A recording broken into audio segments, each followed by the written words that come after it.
আকাশবাণী আগরতলা স্থানীয় সংবাদ পড়ছে চন্দন লেখাপাল। এখনকার বিশেষ বিশেষ খবর হলো, রাজ্যপাল ইন্দ্রসেন রেড্ডি নাল্লু আজ জিবি হাসপাতালের সুপার স্পেশালিটি ব্লক পরিদর্শন করেন। মুখ্যমন্ত্রী অধ্যাপক ড মানিক সাহা দুর্যোগ মোকাবেলায় প্রযুক্তির ব্যবহারের উপর গুরুত্ব আরোপ করেছেন। কেন্দ্রীয় শ্রম ও কর্মসংস্থান মন্ত্রী মানসুখ মান্ডভিয়া আজ বলেছেন যে রোজগার মেলার আওতায় গত 16 মাসে 11 লক্ষেরও বেশি প্রার্থী চাকরি পেয়েছেন। ইংল্যান্ডে আয়োজিত ভারত ইংল্যান্ড পঞ্চম টেস্ট ক্রিকেট ম্যাচে ভারত 6 রানে ইংল্যান্ডের বিরুদ্ধে জয় পেয়েছে। এবারে আসছে বিস্তারিত সংবাদে। রাজ্যপাল ইন্দ্রসেন রেড্ডি নাল্লু আজ জিবি হাসপাতালের সুপার স্পেশালিটি ব্লক পরিদর্শন করেন এবং রোগীদের সঙ্গে কথা বলেন। তাছাড়া তিনি হাসপাতালে পশ্চিম জেলা আইনসেবা কর্তৃপক্ষের ক্লিনিকে যান এবং রোগীদের কিভাবে আইনি সহায়তা দেওয়া হয় সে সম্পর্কে অবহিত হন। হাসপাতালের মেডিকেল সুপার ও অন্যান্য চিকিৎসকদের সঙ্গে আলোচনা করেন। মুখ্যমন্ত্রী অধ্যাপক ড মানিক সাহা বলেছেন, দুর্যোগ মোকাবেলায় প্রযুক্তির ব্যবহার বাড়াতে হবে, তাতে সাফল্য বেশি আসবে, ক্ষতির পরিমাণ কমবে। এই প্রসঙ্গে তিনি অপারেশন সিন্দুরে প্রযুক্তির ব্যবহারের কথা উল্লেখ করেন। আজ মহাকরণের রাজ্য দুর্যোগ ব্যবস্থাপনা পরিকল্পনা 2024-2025 সূচনা করে একথা বলেন তিনি। মুখ্যমন্ত্রী বলেন, গত বছর আগস্ট মাসের প্রাকৃতিক দুর্যোগ থেকে আমরা শিক্ষা নিয়েছি কিভাবে দুর্যোগ মোকাবেলা করতে হয়। দুর্যোগ ব্যবস্থাপনার ক্ষেত্রে সিভিল ডিফেন্স ও আপদা মিত্রের দক্ষতা বৃদ্ধির উপর জোর দেন তিনি বলেন, দুর্যোগ মোকাবেলা করার ক্ষেত্রে সংবাদ মাধ্যমেরও বিশেষ ভূমিকা রয়েছে। তারা প্রশাসনের সঙ্গে সেতু বন্ধন করে মানুষের কাছে সঠিক বার্তা পৌঁছে দেওয়ার কাজটি করে থাকে।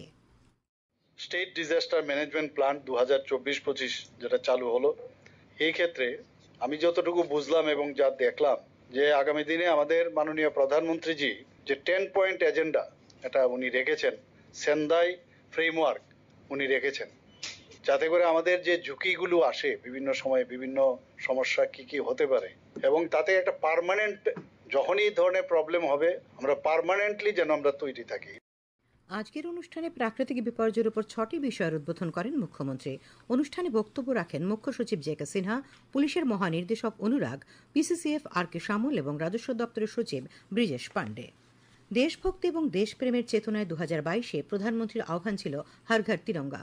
প্রতি ঘরে অবশ্যই ত্রিবর্ণ রঞ্জিত পতাকার দোলায় দুলে উঠবে ভারতীয়দের আবেগ। এরপর থেকে এই আহ্বান অবিরত ধারায় আসমুদ্র হিমাচলে তরঙ্গ তুলছে।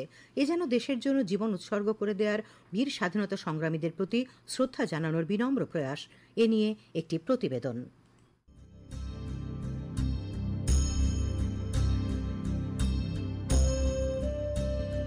স্বাধীনতা মানে খোলা আকাশে নিঃশ্বাস প্রশ্বাস। স্বাধীনতা মানে বেঁচে থাকা আর ত্যাগ, শৌর্য, শান্তি ও সমৃদ্ধির 3 রঙে একাকার চলাচল।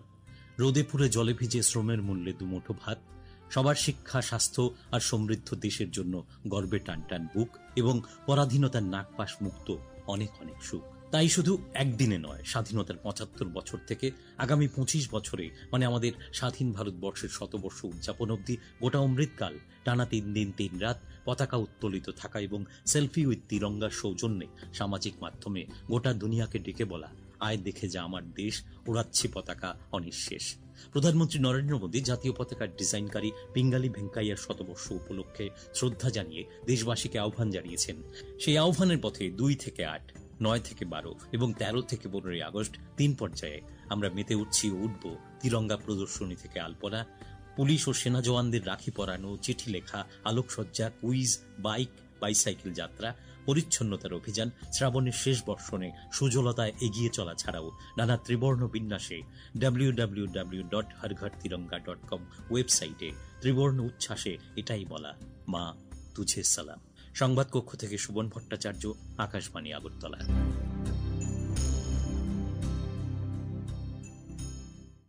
সোনামুড়া মহকুমা ভিত্তিক স্বাধীনতা দিবস যথাযথভাবে উদযাপনের লক্ষ্যে আজ সোনামুড়া টাউন হলে এক বৈঠক অনুষ্ঠিত হয়।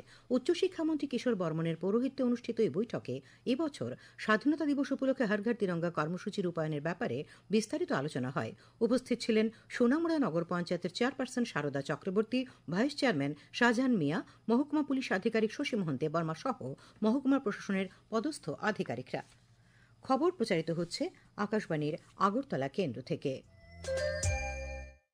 আকাশবাণীর সংবাদের আপডেট পেতে লগ ইন করুন www.newsonair.com এবং নিউজ অন এয়ার অ্যাপ এবং টুইটার ও ফেসবুক প্ল্যাটফর্মে এআইআর নিউজ অ্যালার্টসে। ইউটিউবে লক্ষ্য রাখুন নিউজ অন এয়ার অফিসিয়ালে। এছাড়াও আকাশবাণী আগরতলার সংবাদের আপডেট পেতে দেখুন টুইটার বা এক্স হ্যান্ডেলে আকাশবাণী নিউজ আগরতলা, ফেসবুকে এআইআর নিউজ আগরতলা এবং ইউটিউবে আকাশবাণী নিউজ আগরতলা। কেন্দ্রীয় শ্রম ও কর্মসংস্থান মন্ত্রী মনসুখ মান্ডভিয়া আজ বলেছেন যে রোজগার মেলার আওতায় গত 16 মাসে 11 লক্ষেরও বেশি প্রার্থী চাকরি পেয়েছেন। লোকসভায় এক সম্পূরক প্রশ্নের উত্তরে তিনি বলেন যে আরবিআই এর প্রতিবেদন অনুসারে গত দশকে 17 কোটিরও বেশি যুবার কর্মসংস্থান হয়েছে। তিনি বলেন ইউপিএ সরকারের 10 বছরে মাত্র 3 কোটি কর্মসংস্থানের সুযোগ তৈরি হয়েছিল। শ্রী মান্ডভিয়া আরও বলেন আগামী 5 বছরে 4 কোটিরও বেশি কর্মসংস্থান সৃষ্টির জন্য প্রধানমন্ত্রী উন্নত ভারত রোজগার যোজনার আওতায় 2 লক্ষ কোটি টাকা বরাদ্দ করা হয়েছে। শ্রী মান্ডভিয়া বলেন ইউপিএ সরকারের তুলনায় কৃষিক্ষেত্র, উৎপাদন ক্ষেত্র, পরিষেবা ক্ষেত্রে কর্মসংস্থানের হার উল্লেখযোগ্যভাবে বৃদ্ধি পেয়েছে। মন্ত্রী আরও উল্লেখ করেন যে বেকারত্বের হার 3.2% নেমে এসেছে, যা অনেক উন্নত দেশের তুলনায় উল্লেখযোগ্যভাবে কম। ঝাড়খণ্ডের প্রাক্তন মুখ্যমন্ত্রী শিবু সোরেন আজ সকালে নতুন দিল্লিতে শেষ নিঃশ্বাস ত্যাগ করেছেন। মৃত্যুকালে তাঁর বয়স হয়েছিল 81 বছর। রাজ্যসভার সাংসদ শিবু সোরেন কিডনির সমস্যায় ভুগছিলেন এবং 1.5 মাস আগে স্ট্রোকে আক্রান্ত হয়েছিলেন। গত 1 মাস ধরে তিনি নতুন দিল্লির স্যার গঙ্গারাম হাসপাতালে চিকিৎসাধীন ছিলেন। রাষ্ট্রপতি দ্রৌপদী মুর্মু, প্রধানমন্ত্রী নরেন্দ্র মোদী এবং অন্যান্য বিশিষ্ট ব্যক্তিবর্গ ঝাড়খণ্ডের প্রাক্তন মুখ্যমন্ত্রী শিবু সোরেনের মৃত্যুতে শোক প্রকাশ করেছেন। সামাজিক মাধ্যমে এক বার্তায় রাষ্ট্রপতি বলেছেন যে শিবু সোরেনের মৃত্যু সামাজিক ন্যায় বিচারের ক্ষেত্রে একটি বড় ক্ষতি। তিনি উল্লেখ করেন জনগণের, বিশেষ করে উপজাতি সম্প্রদায়ের কল্যাণের জন্য তার প্রয়াস সর্বদা স্মরণীয় হয়ে থাকবে। প্রধানমন্ত্রী আজ প্রয়াত শিবু সোরেনের প্রতি শ্রদ্ধা জানাতে স্যার গঙ্গারাম হাসপাতালে যান এবং তার পরিবারের সঙ্গে দেখা করে তাদের সমবেদনা জ্ঞাপন করেন। প্রধানমন্ত্রী ঝাড়খণ্ডের প্রাক্তন মুখ্যমন্ত্রীকে একজন তৃণমূল পর্যায়ের নেতা হিসেবে অভিহিত করে বলেছেন তিনি আদিবাসী সম্প্রদায়, দরিদ্র ও নিপীড়িতদের ক্ষমতায়নের জন্য বিশেষভাবে আগ্রহী ছিলেন। প্রতিরক্ষামন্ত্রী রাজনাথ সিং, বিহারের মুখ্যমন্ত্রী নীতিশ কুমার ঝাড়খণ্ডের প্রাক্তন মুখ্যমন্ত্রীর মৃত্যুতে শোক প্রকাশ করেছেন। ঝাড়খণ্ডে আজ থেকে 6 আগস্ট পর্যন্ত 3 দিনের রাষ্ট্রীয় শোক পালন করা হচ্ছে। উল্লেখ্য শিবু সোরেন ঝাড়খণ্ড মুক্তি মোর্চা দলের সভাপতি এবং ঝাড়খণ্ডের মুখ্যমন্ত্রী হেমন্ত সোরেনের বাবা ছিলেন। সকাল 11টায় লোকসভার অধিবেশন শুরু হলে বিরোধী দলের সাংসদরা বিহারে পরিচালিত বিশেষ নিবিড় সংশোধনী প্রক্রিয়ার প্রতিবাদে এবং অন্যান্য বিষয় নিয়ে বিক্ষোভ দেখান। লোকসভার অধ্যক্ষ ওম বিড়লা প্রশ্নোত্তর পর্ব শুরু করার চেষ্টা করেন, কিন্তু বিরোধী দলের সদস্যরা বিশেষ নিবিড় সংশোধন নিয়ে আলোচনার দাবিতে স্লোগান দিতে থাকেন। শ্রী বিড়লা বিরোধী দলের সাংসদদের কাছে প্রশ্নোত্তর পর্বের অনুমতি দেওয়ার আবেদন করেন এবং বলেন যে এটি একটি গুরুত্বপূর্ণ বিষয় এবং বিরোধীদের এতে অংশ নেওয়া উচিত। তিনি বলেন ইচ্ছাকৃতভাবে সংসদের কার্যক্রম ব্যাহত করার প্রচেষ্টা গণতন্ত্রের পরিপন্থী। তিনি সংসদের ভেতরে প্ল্যাকার্ড এবং ব্যানার প্রদর্শনে আপত্তি জানান। কোলাহলের মধ্যে শ্রম কর্মসংস্থান মন্ত্রী মনসুখ মান্ডভিয়া সরকারি ক্ষেত্রের কোম্পানিতে কর্মসংস্থান সম্পর্কিত প্রশ্নের উত্তর দেন। হট্টগোলের মধ্যে অধ্যক্ষ বেলা 2টা পর্যন্ত সংসদ মুলতবি ঘোষণা করেন। বেলা 2টায় পুনরায় সভা শুরু হলে বিরোধী দলগুলি ওয়েলে ঢুকে পড়ে এবং বিহারে পরিচালিত বিশেষ নিবিড় সংশোধনী প্রক্রিয়া নিয়ে আলোচনার দাবিতে স্লোগান দিতে থাকেন। সংসদীয় বিষয়ক মন্ত্রী কিরেন রিজিজু বিরোধী সদস্যদের প্রতিবাদে অসন্তোষ প্রকাশ করে বলেন যে বিজনেস অ্যাডভাইজারি কমিটির সভায় জাতীয় ক্রীড়া শাসন বিল 2025 এবং জাতীয় ডোপিং বিরোধী সংশোধনী বিল 2015 নিয়ে আলোচনা করার সিদ্ধান্ত নেওয়া হয়েছে। তিনি এই বিলগুলিকে ক্রীড়াক্ষেত্র এবং ক্রীড়াবিদদের জন্য গুরুত্বপূর্ণ বলে অভিহিত করেন। তিনি বলেন বিরোধীদের পক্ষে সংসদে হট্টগোল করা এবং কার্যধারা ব্যাহত করা ঠিক নয়। যুব বিষয়ক ও ক্রীড়ামন্ত্রী মনসুখ মান্ডভিয়া বলেন জাতীয় ক্রীড়া শাসন বিল 2025 অত্যন্ত গুরুত্বপূর্ণ। প্রিসাইডিং অফিসার এই বিলগুলিকে গুরুত্বপূর্ণ বলে উল্লেখ করে বলেন ভারত 2036 সালের অলিম্পিকের জন্য দরপত্র জমা দিতে চলেছে। আজ সকালে নতুন দিল্লিতে প্রয়াত ঝাড়খণ্ড মুক্তি মোর্চার প্রবীণ নেতা এবং বর্তমান সাংসদ শিবু সোরেনের প্রতি শ্রদ্ধা নিবেদনের পর রাজ্যসভা আজ মুলতবি করা হয়। রাজ্যসভায় সকাল 11টায় যখন সংসদের অধিবেশন শুরু হয় তখন সদস্যরা ঝাড়খণ্ডের প্রাক্তন মুখ্যমন্ত্রী এবং ঝাড়খণ্ড মুক্তি মোর্চার প্রতিষ্ঠাতা এবং বর্তমান সাংসদ শিবু সোরেনের প্রতি শ্রদ্ধা নিবেদন করেন। রাজ্যসভার ডেপুটি চেয়ারম্যান হরিবংশ বলেন শিবু সোরেন একজন প্রবীণ এবং বিশিষ্ট আদিবাসী নেতা ছিলেন, যিনি আদিবাসী সম্প্রদায়ের অধিকার ও উন্নয়নের আন্দোলনে গুরুত্বপূর্ণ ভূমিকা পালন করেন। খেলার খবর। ইংল্যান্ডের ওভালে আয়োজিত পঞ্চম টেস্ট ক্রিকেট ম্যাচে ভারত 6 রানে ইংল্যান্ডের বিরুদ্ধে জয় পেয়েছে। এই জয়ের ফলে 5 ম্যাচের সিরিজ ড্র হয়েছে।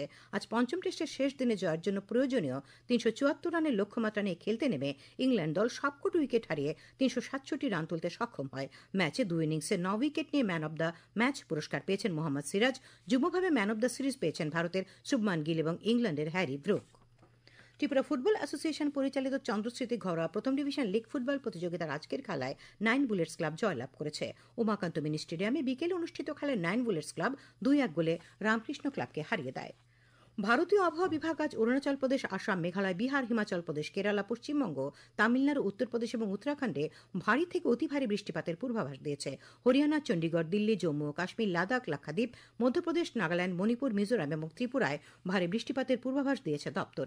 এদিকে আগরতলা আবহাওয়া দপ্তর সূত্রে জানা গেছে আগামী 24 ঘণ্টায় দক্ষিণ গোমতী, সিপাহীজলা জেলায় বজ্র বিদ্যুৎ সহ ভারী বৃষ্টিপাতের সতর্কবার্তা রয়েছে।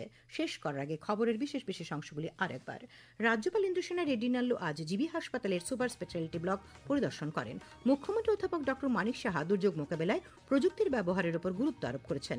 কেন্দ্রীয় শ্রম ও কর্মসংস্থান মন্ত্রী মনসুখ মান্ডভিয়া আজ বলেছেন যে রোজগার মেলার আওতায় গত 16 মাসে 11 লক্ষেরও বেশি প্রার্থী চাকরি পেয়েছেন। ইংল্যান্ডে আয়োজিত ভারত ইংল্যান্ড পঞ্চম টেস্ট ক্রিকেট ম্যাচে ভারত 6 রানে ইংল্যান্ডের বিরুদ্ধে জয় পেয়েছে। স্থানীয় সংবাদ আজকের মতো এখানেই শেষ হলো। পরবর্তী বাংলা স্থানীয় সংবাদ শোনা যাবে আগামীকাল সকাল 7:35 মিনিটে।